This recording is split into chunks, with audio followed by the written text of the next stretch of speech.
All right. Hey, thanks for stopping in at Brian for Liberty. Got a fun show, I think, today. We got Kyle Kulinski and Ben Shapiro obviously disagreeing over some things. One's coming at it from the far left, the other's coming at it from the far right. And as is often the case, when you come at things from one political extreme, you're probably wrong. And they both get to take turns being wrong today. But the first clip I find particularly amusing, and here it is. Benjamin Shapiro.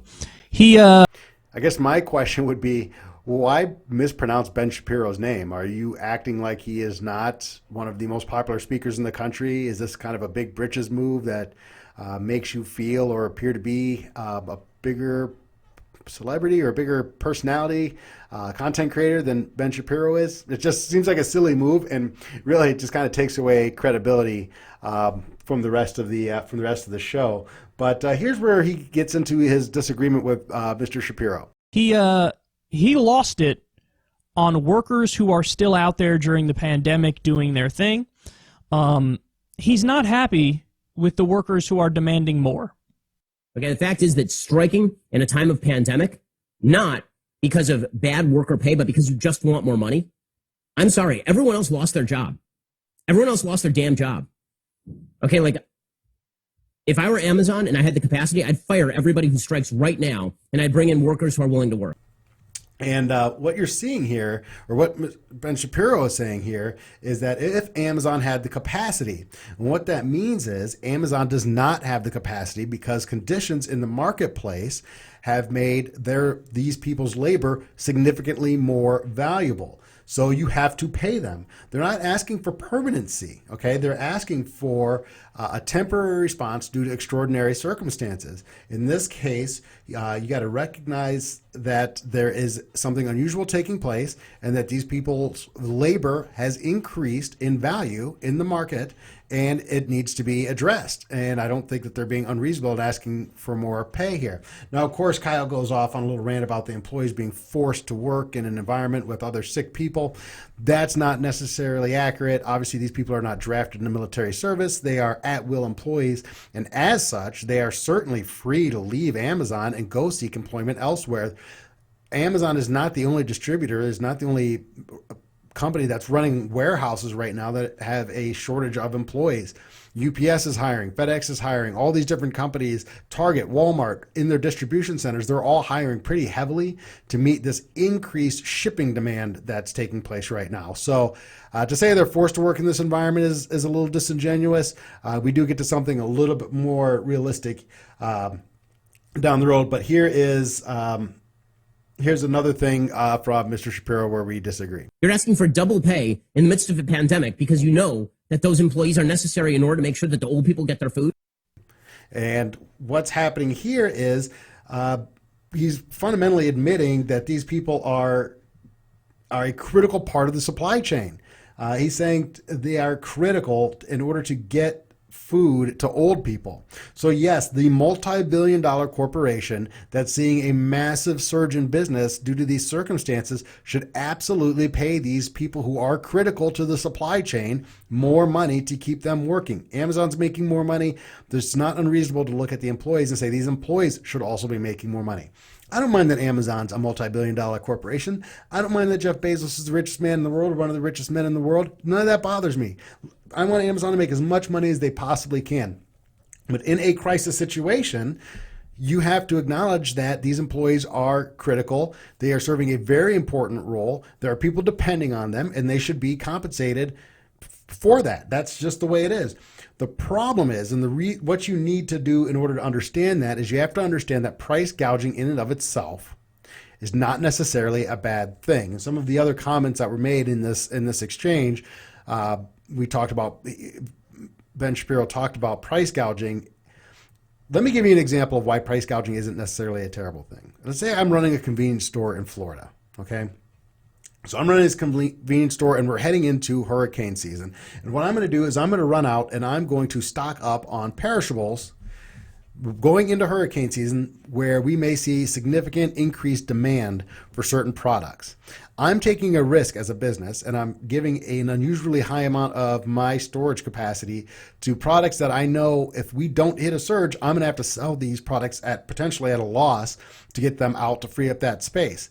I'm counting on this surge in demand that happens seasonally to occur.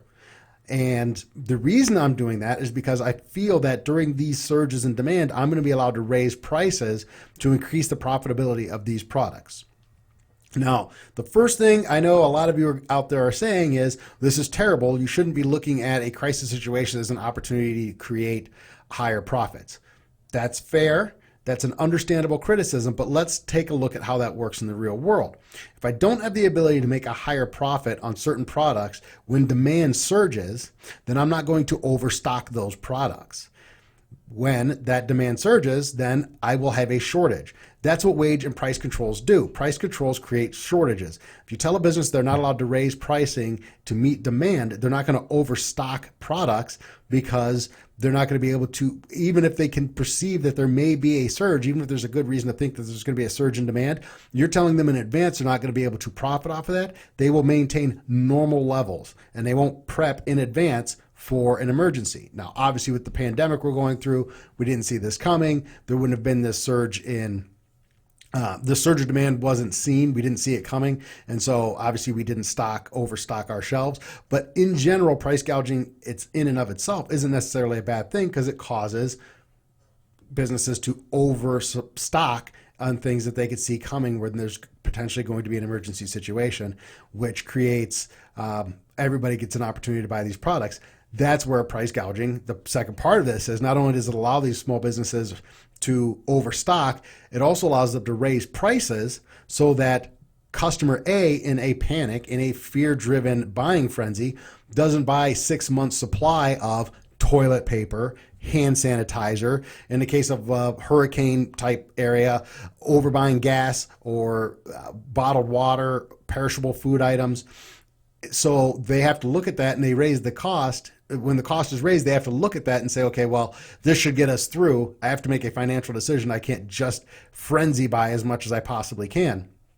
That allows that bottle of water to be sitting on the shelf, that perishable food item to be sitting on the shelf when the next customer comes along.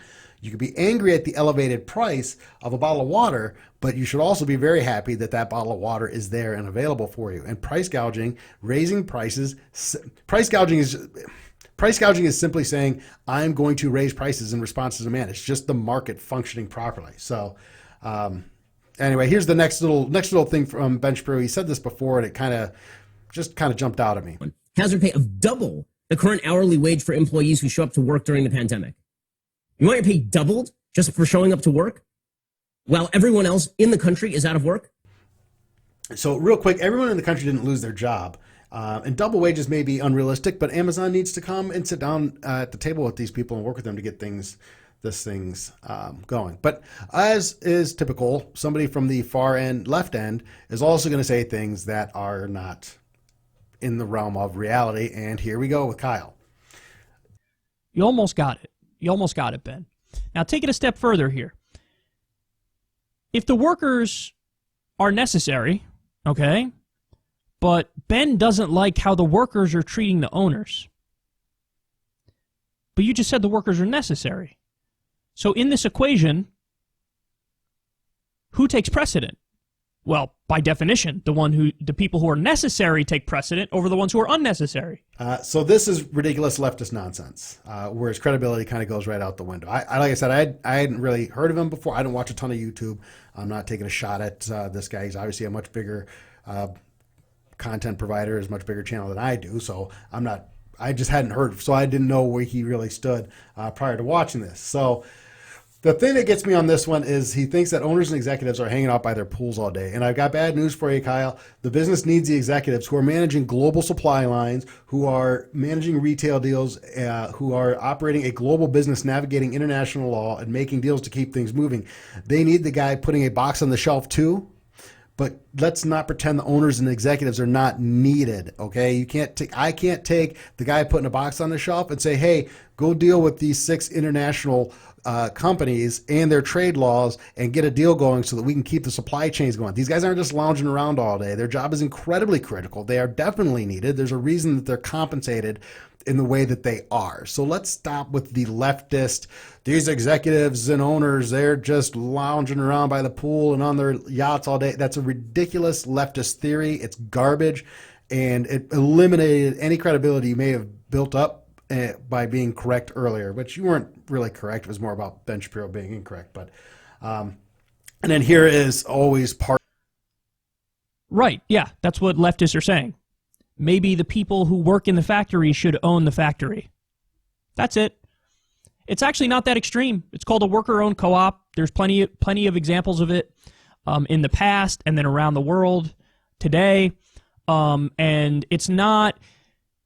That's what's called market socialism. And another way of describing it is democracy in the workplace. Part 2. And this is the full leftist. We're going to show up after. This is what gets me about this thing, is that we're going to show up after. We like to show up after the risk has been taken, after the capital has been invested, after the business is up and the proofing is done and we are profitable. You know what? This should now be an employer owned workplace, so that it's a democratic workplace, it's market socialism, whatever you want to call it. Nobody wants a market socialism approach to starting a business, because in the leftist mind, you must walk out into the middle of a field with a business seed, drop it, put a little water on it, and a factory grows. That's not how it works. It takes risk and capital and tons of hours and tons of it, all the things that it takes to build a successful business, working 120 hours a week, risking your financial stability, your financial future on an idea that you came up with.